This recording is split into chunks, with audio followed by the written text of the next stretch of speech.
Ciao e bentornati su Lera Tutorial.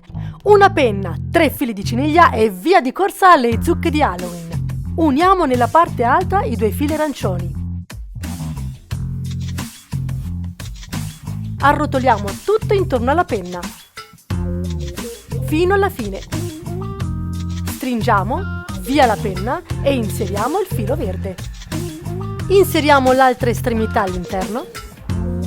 Facciamolo uscire più o meno a metà, stringiamo, uniamo i 2 fili nella parte alta e iniziamo a fare le foglie. Per farle carucce mi faccio aiutare dalla penna. Un giro di valzer, ne serviranno 4.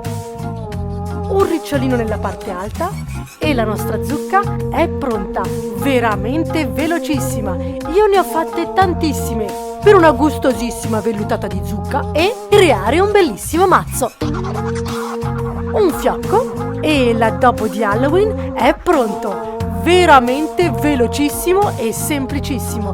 Iscrivetevi al mio canale per nuove facili, semplici idee.